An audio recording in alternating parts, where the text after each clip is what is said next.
You know who it is. Dig a ditch, horror flick, super six, big bitch.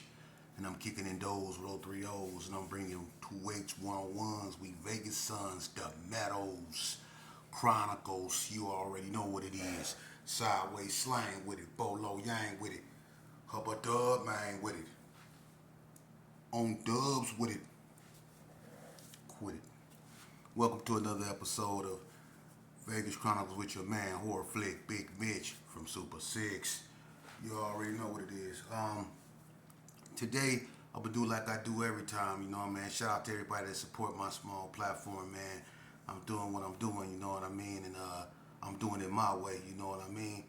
And it's working for me. I might not have all the fancy doo-wops like everybody else, but that's what make me unique and authentic, you know what I mean? I built this from the ground up. I'm the gardener of my garden. Believe that. But anyway, moving along. Once again, people ask me questions, and it's questions I already covered this. With all due respect, somebody asked me about the Burgundy Square Par rules. I went through over that with the Burgundy Square Par rules, and you know who was the influence over that, and that's Big Red from Paru. You know what I mean? A lot of people look at Bad Low Paul Senegal as being the face of Burgundy Square Paru, but in fact it was B.I., you know, Big Red, you know what I'm saying, that formulated that, man. And, not saying that, Bad Low wasn't no head honcho. It was just that when you ask about the formation and who was the founder of that, that's, you got to go holler at B.I.G. them, Big Red them, and as far as, West Coast Crips go, I don't really consider the West Coast Crips ever really like a solid, authentic stump down gang, because they don't have a reputation like that, and we all know West Coast, Crips come from like Dago, so they came here by way of San Diego. That's where the West Coast Crips are, in San Diego, but they never really had like a reputation of being just notorious like that, it's a few of them general that still claim that, but like I said, them Parus was up over there way back in the early 80s and shut all that down, you know what I mean? And my rally Kenny Banks, I already spoke about that. KB, he came up with West Coast Bloods, and you got to get with the coast and get with them, and they can tell it better than I can, you know what I mean? I can only say what I feel and my opinion of it, but that don't mean it's true. If you want to get to the authenticity of something, you got to go to the source, which is, the Marble Manor Boys, and they can tell their story better than me. Hopefully one day we can, connect, and we can talk, and we can put it out there, the history, so people can learn from it. That's what this is about. My platform is to learn from gang violence, not to incite or glorify it. I don't do that. I don't got nothing to gain from that. I never gained anything from that. Alright? And I'm going to tell you something I never gained from neither, that a lot of people like out there do, is lie. I never gained nothing for lying. One thing about me, I'm not proud of this, but I keep my PSI report so I can, just in case people try to say I'm lying. And all mine is validated. The stuff that I got caught for, So I really was with this life. And I'm going to tell you something else. One thing that people that encourage me to do what I'm doing, I humbly thank you, but it's a bunch of people that want to discourage me from doing what I'm doing. You know what I mean? And I know you have your place here too, the naysayers. You here for a reason too, and you drive my ambition to continue to do what I'm doing. I know what I'm doing is right. A lot of y'all out there, I'm going to tell you, I'm going to be honest with you, and I'm going to just keep it real. A lot of y'all out there that got smugs on your face and don't like what I'm doing, you don't like what I'm doing because you don't have nothing to add to it, because you wasn't really out there with that. A lot of people that was out there with that is dead and gone, man, or locked up in the penitentiary forever. The ones that's not, they done moved on. They know who they are. The ones that was participating, whenever I come across a person that come from my era, we look at each other and we be like, you know what I mean? Because we survived a hell of a storm, and we know we have. And it don't matter what hood you come from, whether ABM, BTD, or whatever, we all suffered loss. A lot of y'all sit out here, man, like, you know, when I come up, I hung with the likes of people, you know, everybody knew I hung with Bread. But when Bread was in jail, everybody knew I hung with Nag, Dirt, whatever. But I hung with the likes of Kip Nut, you know. I hung with his brother Hacksaw, Scotty, you know, the Nines. I hung with Richie Rich, you know. I hung with all the homies. Short Dog, you know what I'm saying? He was the only one that when I was banging active in that house, Short Dog. You know what I mean? I grew up with Short Dog. When he stayed over there on McGuire, right next to Prophet G them, I was messing with Short Dog. You know what I'm saying? Hand Dog and the other one, they was younger. You know what I mean? But me and Short Dog always kicked. You know what I'm saying? He official tissue. You know what I'm saying? You know, but people like that, that's my era. They dead and gone. Al Wack, rest in peace, they dead and gone. You know? So I bring these stories up front so these youngsters out here, man, can really understand and grasp a hold to what the hell is going on, man, because we steady losing. We steady losing. And our OGs is falling out and dying because they're not taking care of themselves. Now, y'all said y'all had a meeting up there at Doolittle. What did y'all really talk about? Or did y'all just come together to get drunk? Did you talk about ideas on how we can come together and form an economic system to support ourselves, to bring small black owned business back to our communities? Huh? Did you talk about that? Did we talk about how we can take the guns out the backpacks and put the books back in them and make going to school hip again? Did y'all talk about how we can find ways to make respecting our elders, respecting authority, respecting oneself, which is first and foremost? Did y'all talk about that? Did y'all talk about what we can do to address the self-esteem issues and the lack thereof in our communities? That's when we come together. That's what we should be talking about. We have no economic agenda. We don't invest in ourselves. We don't even want to talk to ourselves. You know? We don't see ourselves as brothers and sisters. We see ourselves as ops. Even family members. They're your worst enemies. Your family members. They want to see you fail more than anybody and they'll go out their way to hurt you. Worse than anybody. Your family members. That's how messed up this world is. And you can blame it on global warming. You can blame it on whatever. But that's the harsh reality of the situation, man. It's not no Mexican fault that they coming in taking advantage of stuff we not. It's not law enforcement fault that our kids is out here acting like feral dogs. It's our fault because discipline started in the house. And the reason these young men out here don't respect nothing is because the father is not in the house. The father sitting up there at Bell's asking for $2 with 2 teeth in his mouth. And so the son don't got nobody at home to imitate but the mother. That's why now they starting to be what y'all call zesty. Because the son don't got nobody to imitate but the mama. He got to find a father figure in the streets. And the only form of a father figure in the street is death.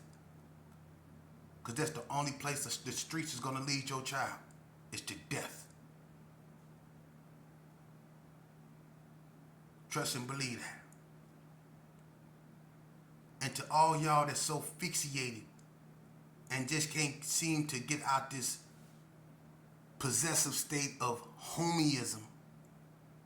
Y'all always talking about the homies, the homies, the homies, the homies, the homies, the homies, the homies, the homies. It's all about the homies, homie. Until you sitting in another room getting asked some difficult questions about a homicide. It ain't all about the homies then. It's all about whoever telling on your ass. Or if you in the penitentiary with a gang of time, like I had 20 years, where y'all was, homie?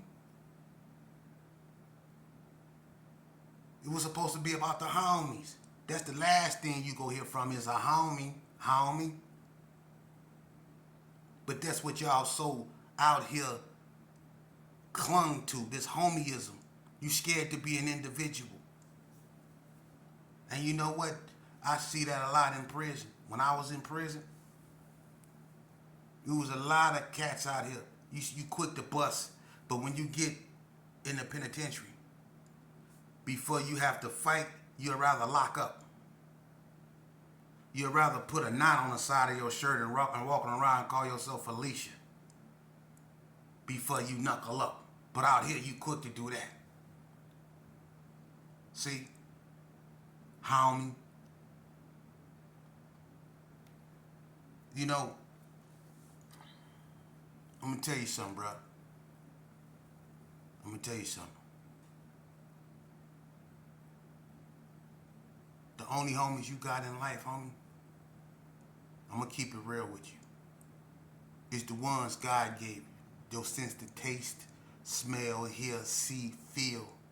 Them your homies. They'll never deceive you. Them your for shows. See, your ability to see, smell, taste, feel, hear. Them is your homies. That's what's gonna guide you through life, not the opinions or suggestions of other people. That's gonna lead you to an early death. For real. Because if a dude will kill you over a female, and God knows a dude will kill you over a female, they'll kill you over just about anything. I ain't saying females are not worthy of dying over when they're yours. If she your woman, you protect her with your life. But to be killing one another because we both claim something that we both know in eyes. Because after we murder each other, you murder me and I go to prison, or you murder me and you go to prison, and she go get with somebody else. So on that aspect of it, no. You know? Oh, and let me say this. Somebody asked me another question too. When y'all get Vegas Chronicles, man, I'ma always bring it to you raw and uncut. Somebody asked me, was 40 Block Crips? No. 40 Block is not Crips. 40 blocks are 40 blocks. You know what I mean? They 40s. You know what I mean? They claim the block. You know what I'm saying? They don't claim Clips, so you can say they block boys. You know what I'm saying? They're not Crips. You know what I'm saying? They not Crips or Bloods. You know what I mean? And their color is brown. You know what I'm saying? And I don't hear too many of them. Some 40 blocks used to be Gersons, and some of them, you know, back in the day used to say cuz. I don't know if they still do, just like some Gersons back in the day used to say cuz. And then they started that cuz with a K and Elko.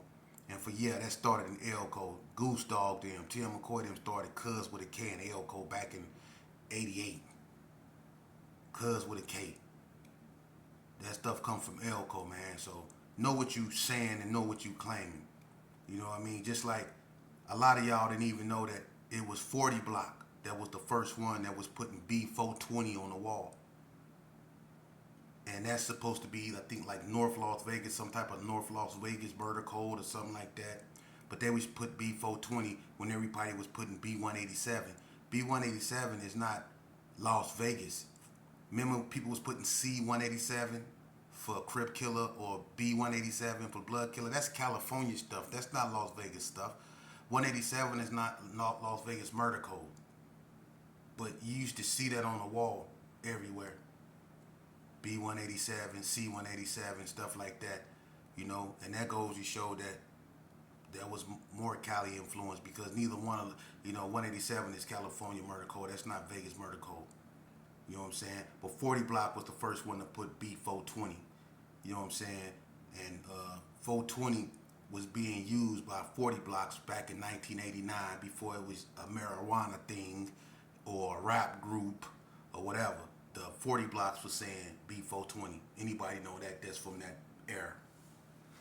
But anyway, moving along. Yeah, And another thing, someone asked me was the Brownie Boy Crips.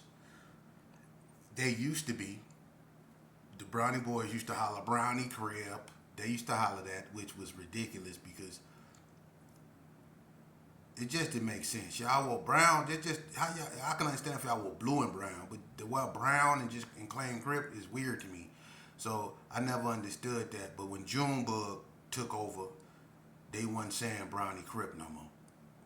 Now that's between them. The Brownie Boys can get up there and say what they want to say. But when Bug took over the Brownies, they weren't hollering Brownie Crip no more. They was hollering Brownsmans. They was calling themselves Brownsmans, not Brownie. So I don't know what that was about. Get with them because people wear their feelings on their sleeve when you talk about, you know, their hood. You know what I mean? And my thing is, I don't care how, you know, if you wearing your feelings on your sleeve, at least been active out there.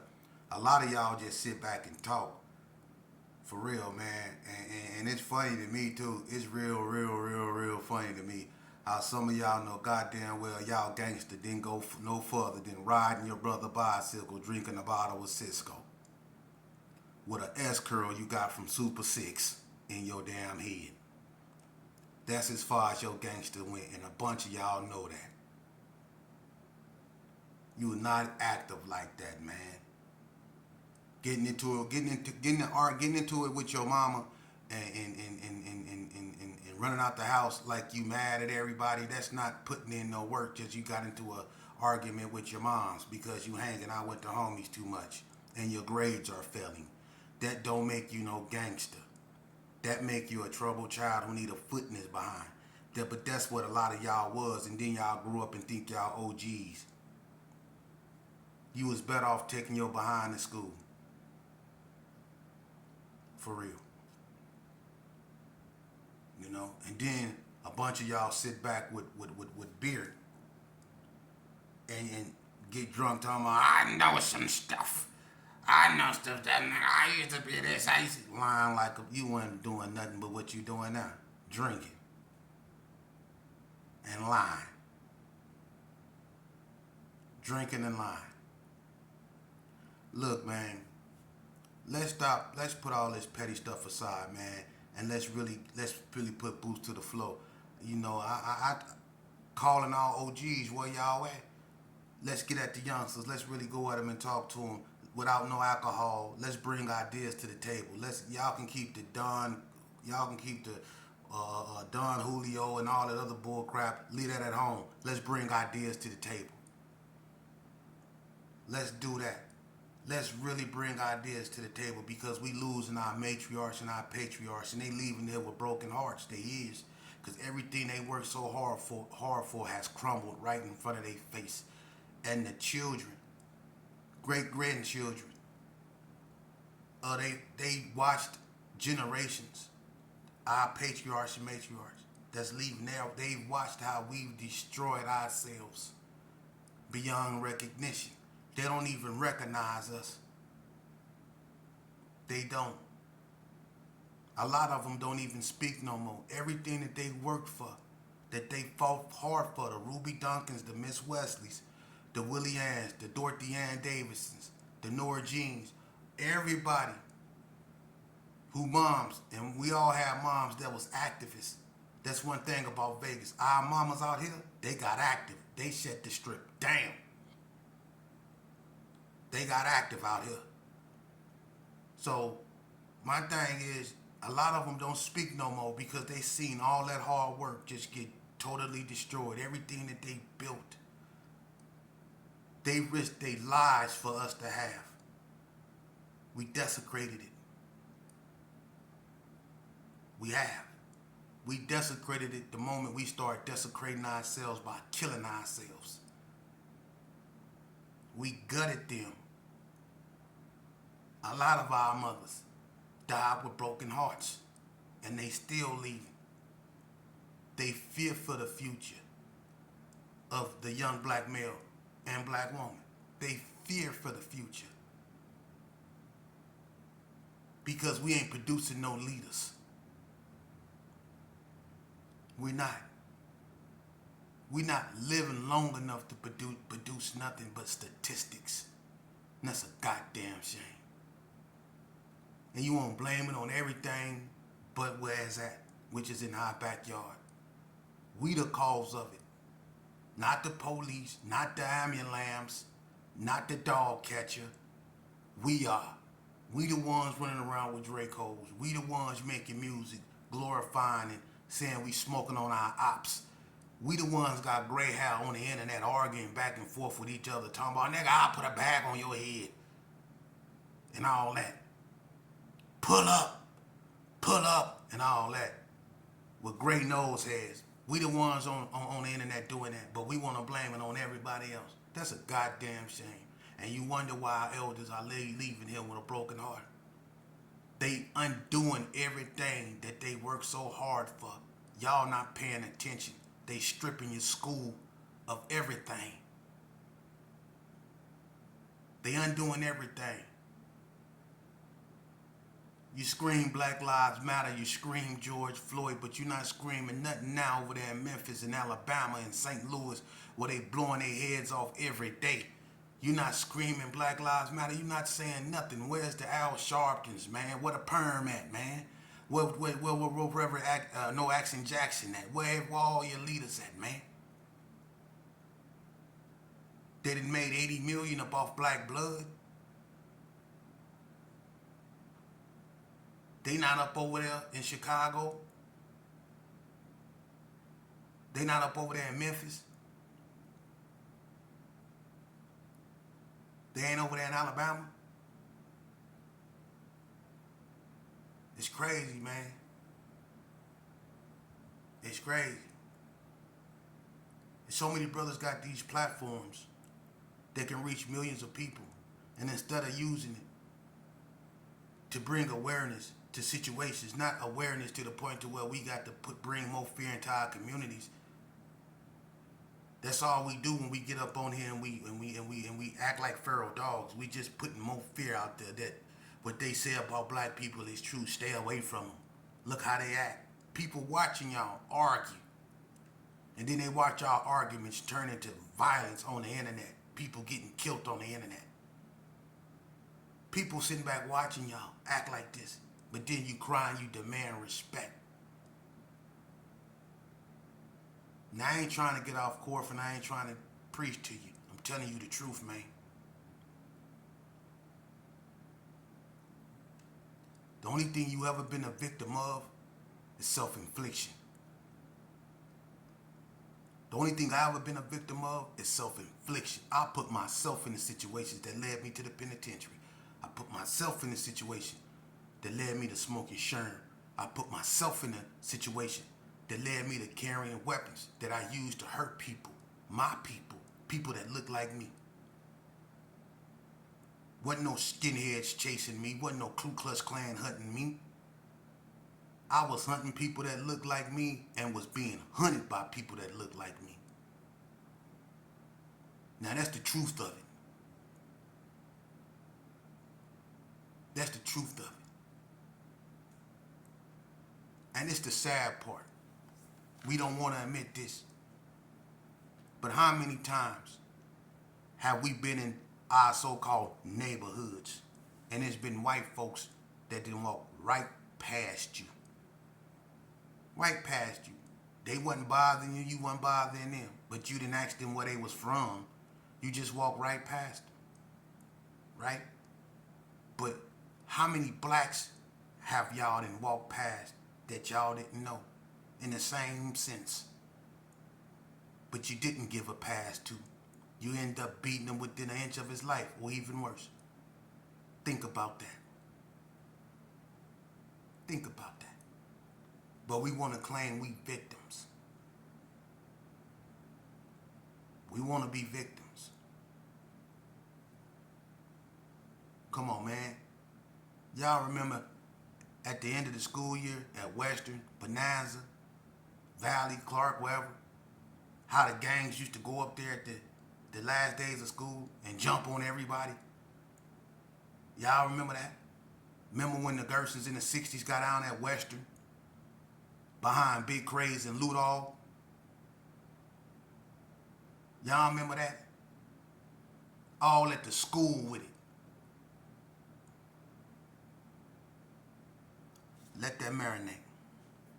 Ain't nobody else up on here telling y'all that, man. It's a sad thing that happened in Vegas that people don't want y'all to know. Something very bad happened in Vegas. Vegas is too small to be this big. A generation of young black boys and girls has been wiped out up over here in Vegas. It's one of the coldest stories untold. For real. And anybody that's listening to this know I'm not lying. Because the mothers that done buried their children, a lot of them, they hang around each other. And they'll tell you I'm not lying. Over here in Las Vegas, these youngsters, I was a part from my era to now, have been slaughtering themselves, man. For real. Been slaughtering them. Listen, it's bad. And it ain't got nothing to do with no. I'm just keeping it real. It ain't got nothing to do with no. I mean, it might be hidden agendas deep down somewhere in there, but that's neither here nor there. Right now, we gotta focus on what's in front of us, and what's in front of us. Ain't no white people making us put no guns to each other's head and telling us to kill each other. Ain't no white people making us so hostile toward one another that we want to take one another's life. Ain't no white people doing that to us. We doing that to us. Ain't no Mexicans doing that to us. We doing that to us. Ain't no white people calling us niggas. They don't got to. We